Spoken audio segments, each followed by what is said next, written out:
Hello, family members. Hope things are going reasonably decent for you given the current circumstances. What a day. If you're anything like me, you probably have watched a lot of depressing current events stuff today. And if you haven't, and I'm the one that's catching you up, well, that was probably very emotionally healthy of you to avoid.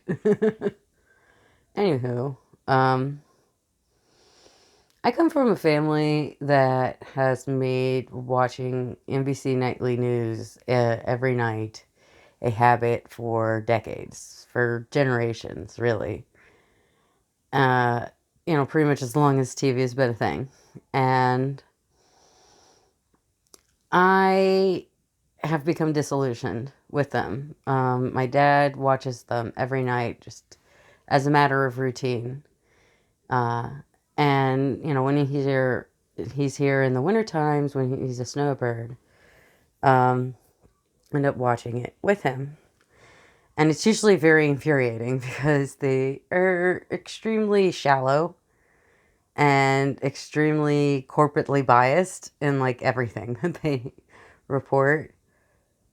But a, a pair of things that I've seen put out by NBC News uh, in the last 2 days put together has made me decide that this is not just your run-of-the-mill uh, corporate media being extremely mediocre at best and actively harmful at worst.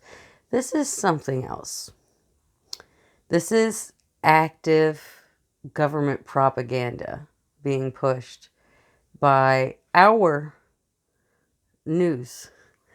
The nightly news stations the nightly news runs on stations that use our airwaves. And this is something that they have to do as a public service for us, for the benefit of our nation. And yet, they still get to advertise, and they still get to be this journalistically malpracticed. And I have to take the time to call this out. So yesterday, I take a nap and I wake up and I put on YouTube, and the very first video that I'm offered, my recommended line there is the mayor of Minneapolis giving his press conference after the killing of Renee Good. Now, this was early on. We didn't know Renee Good's name. We didn't know the name of her murderer, Jonathan Ross, yet. It was still a very early developing story. But there were a lot of things in his statement that didn't make sense to me because I didn't have enough context. So the next thing I did was I looked up some of the videos and watched them several times until I was fairly certain I had a kind of handle on what had happened. And at that point, I'm a diabetic and I needed to eat. I had to stop what I was doing and actually eat something. And so I just put on like an NBC News breaking news report on their YouTube channel.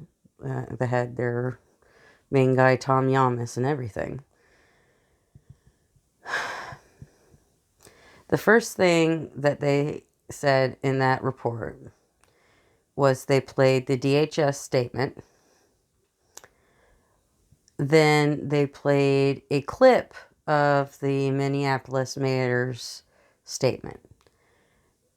In that, they did not include the part where he explicitly says that he watched the videos and any idea that it was self-defense was BS. I don't know if I'm far enough into my video that I'm allowed to curse yet by YouTube's censorship. But anyway, so I thought that was a bit odd. I'm like, well, DHS statement is straight up wrong and says that it was self-defense.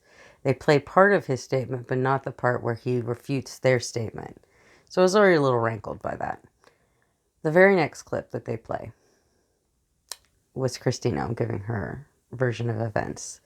The original statement that she gave at the Mexican border, when she said that Ms. Good rammed the ICE agent and then he shot her, which is the exact ass backwards sequence of events. You know, the reason that her vehicle rammed another vehicle was because she had been shot in the head and her either dead or dying body was unable to control the vehicle any longer.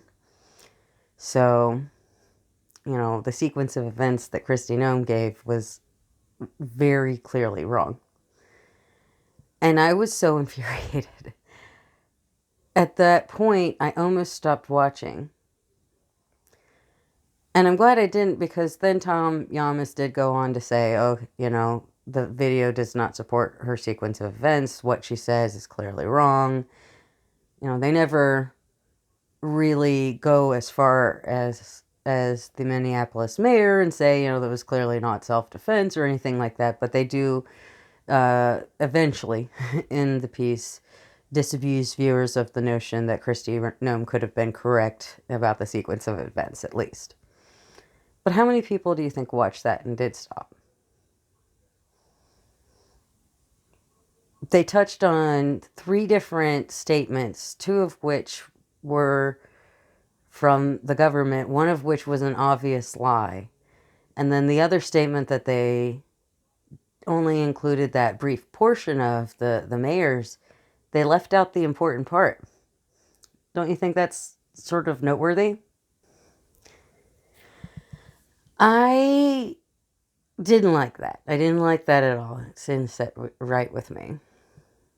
But, you know, when I made my video yesterday about the whole situation, that wasn't exactly the first thing on my mind.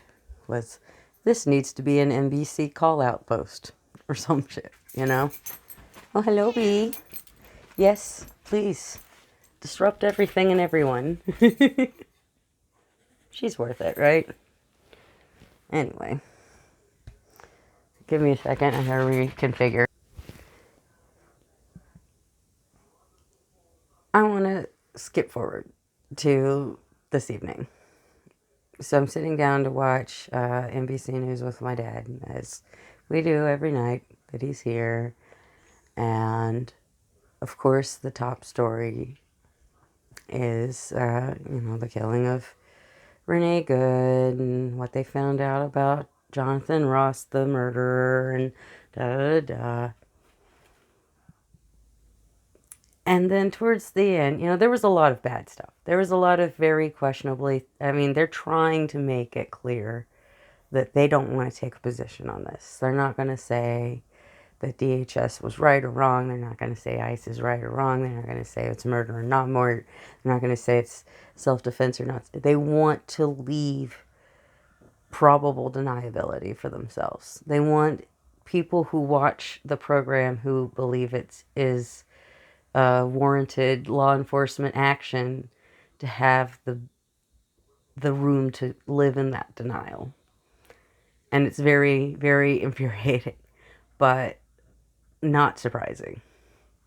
But what they did do that was very surprising to me is towards the end of the piece on this story on everything in Minneapolis, they say, and another moment that has garnered a lot of attention today is this moment. And then they play a clip of after Renee was shot and her vehicle hit the other parked car, and it was not certain if she was alive or dead. You know, bystanders did approach and attempt to render aid and were stopped by ICE agents.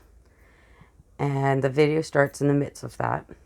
And it depicts ICE agents telling bystanders, get back. And somebody says, can I look for a pulse? And the guy says, no! Very strong. And it just seems like he didn't even listen to what the person is saying. Think about it. Of course, the right answer is yes. What is he doing? Why does he feel like he needs to make sure that nobody can check to see if she's alive or dead? What? Anyway, And the guy says, I'm a physician. They had already called for 911. They were waiting for first responders, supposedly. Here is somebody who has medical training asking to render aid. And after the agent, or after that man says, I'm a physician, the NBC clip cuts right there. It doesn't go, they don't, they move on. That's the end of the story. Can I check to see if there's a pulse? No, I'm a physician. Move on. Now, I'm going to assume that the vast majority of people who would potentially watch this already know this. But just in case you don't. And if you haven't seen that clip yourself, you should look for it. It's all over media, online, and at least parts of it are available even on traditional media. But the next line, the ICE agent's response was, I don't care. And he continued preventing. And his other agents continued preventing anyone from approaching Renee Good's dead or dying body and attempting to assist her or provide her comfort in her last moments on this earth. There's no justification for NBC cutting that. You might say, well, their time is limited. Well, they had time to play a story about a couple who the guy proposed and then he dropped the wedding ring or the engagement ring immediately. Luckily, they got it back. They had time to do a whole story on that. And including the line, I don't care, would have taken, a couple more seconds at the most. It's journalistic malpractice. They said people are talking about this moment, but they did not show the part of the clip that actually was important. Someone being there and saying, I'm a physician, is not a story. Someone being there and saying, I'm a physician, and the law enforcement agent there on the scene saying, I don't care, and blocking that physician from rendering aid is a story. They did not report that story. They alluded to it, perhaps.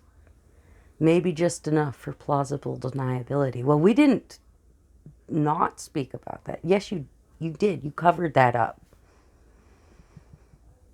You did not play the part of the story that mattered, that made it newsworthy. That's why people are talking about it. Them preventing people from approaching is one thing. Them telling a physician to his face that they didn't care that he was there as a physician offering to render aid to somebody who was in an officer-involved shooting and a car accident.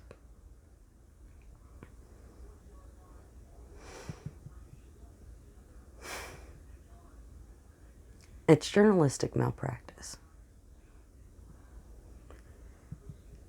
It's disgusting. It's time for NBC to no longer have free access to our airwaves. If they are just another arm of state propaganda, which it seems like they are, why would you play the next 2 seconds of that clip unless you were trying to support the government, trying to soften the edges of this horrific story for the government?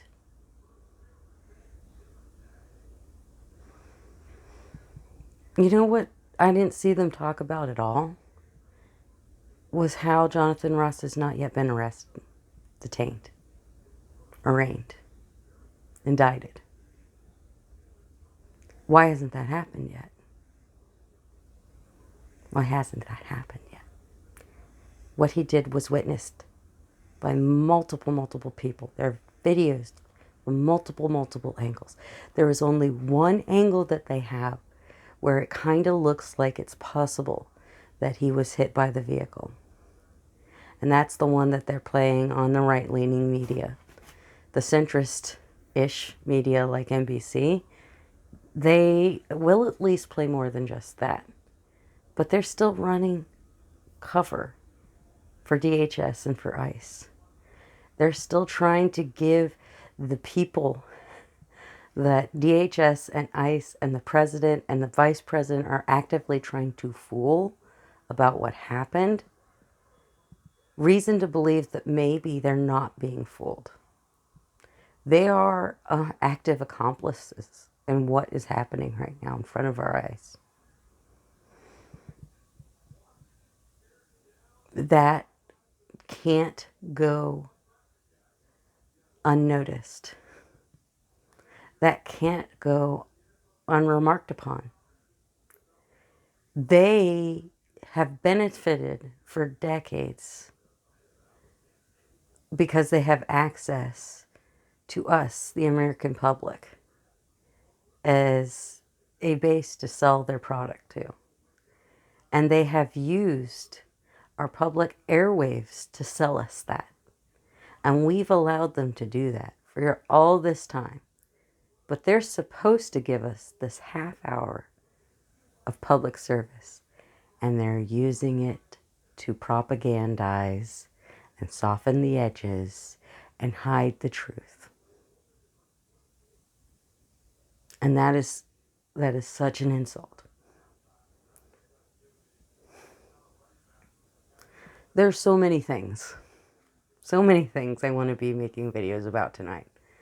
I probably still will at some point want to talk about why we see this as different than the other 32 ICE murders or deaths in ICE custody, that we've had in the last year or whatever. There are 51,000 people in ICE custody right now that are not charged with any sort of crime, because being in the country illegally, so to speak, overstaying your visa or something like that is a civil offense. It's like a parking ticket or a speeding ticket. It's not crime. They have roughly 51,000 people in custody. And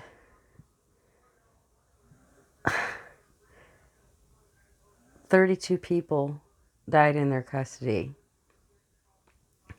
Just going on percentages, the overall population is about 63 or 65,000, something like that.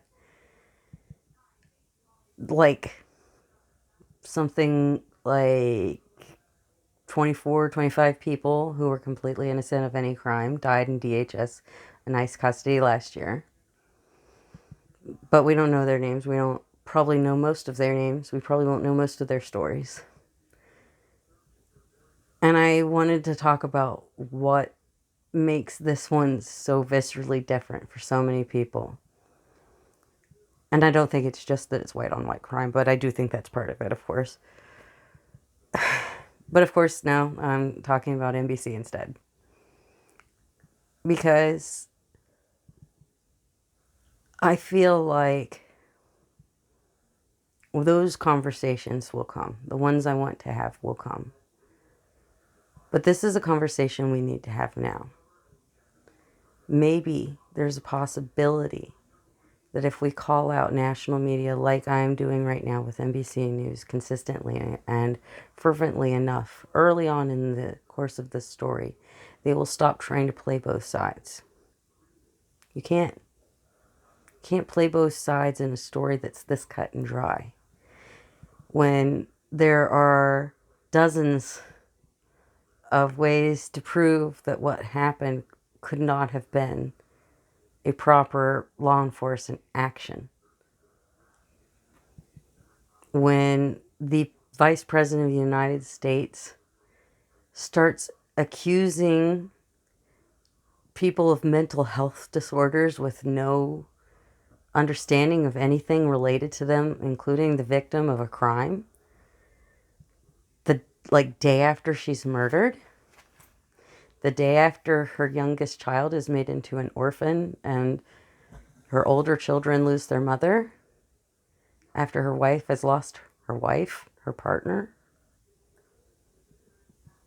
You're going to go and you make unfounded allegations about who she was just because she happened to be murdered by someone who you don't want to have ever been wrong about anything ever? That's so craven. And yet, we still have NBC trying to act like it's not anything different than any other news story. You have to give both sides. Fuck both sides. There's not always a both sides.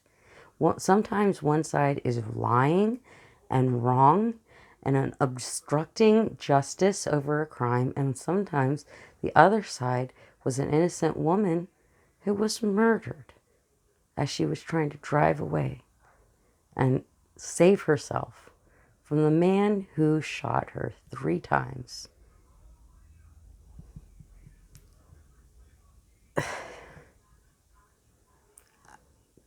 I don't know.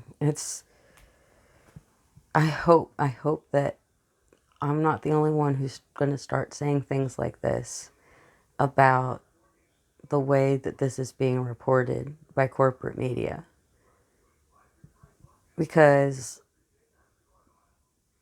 they want, DHS and ICE and Trump and Kristi Noem and all of them want to memory hole this so bad. But it's going to keep happening. We know that, right? We know that. One of my biggest feelings of absolute horror yesterday was because I watched that man shoot her and then walk away casually. It didn't bother him at all what he had done.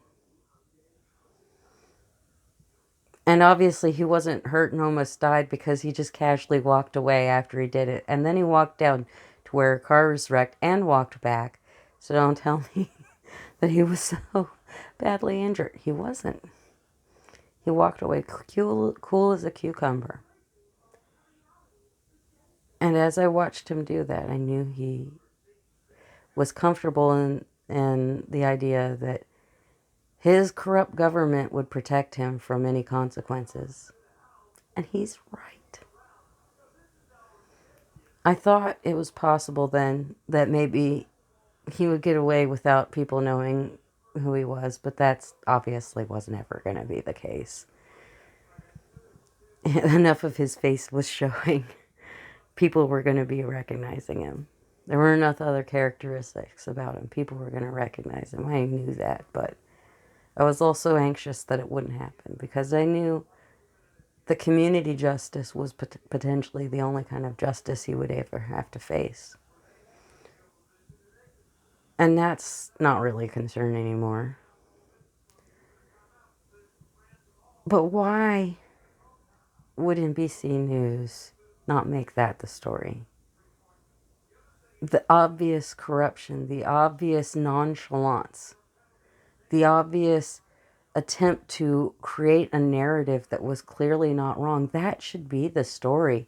When NBC News saw that first press conference from Kristi Noem that gave the exact opposite order of events, the story should have been, why would they lie about this? And instead, they are continuing to enable the lies. When George Floyd was murdered, the other police officers that were with him were also wrapped into legal responsibility for what happened because they didn't step in and stop it. They enabled the murder. The other DHS, the other ICE agents there that drove Jonathan Ross off the scene, changed evidence and removed evidence, corrupted the crime scene, they are complicit and culpable as well. And right now, NBC News is getting right into bed with them.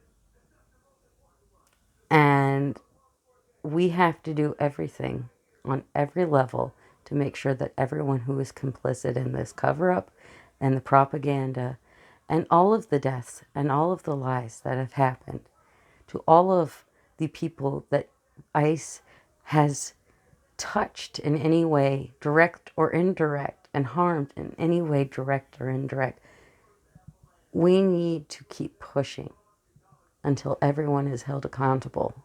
That is allowing this fascistic terror to creep across our nation like a toxic mist that we will never, never get clear of if we don't start fighting now. We don't start fighting yesterday, but it's too late to take back what we did or didn't do yesterday. So we just have to do everything we can today. All right, family members, I want to remind you again, any audio visual issues you have should be written up to BB. She does read every comment that is left to her about her technical challenges that she might raise. Look at this. I had a pretty good setup, BB, and then you ruined it. And then I had to start over again. And she did it again and again. This is the third time. So this is as good as it's going to get. Again, direct any critiques to her. It's all her fault. Take care of yourself, family members. Your mental health is important. Your struggles are valid. Don't feel like you don't get to take a moment to take care of yourself and those around you. That's part of resistance too. Joy is resistance. Queer joy is resistance. Okay? All right. Love you.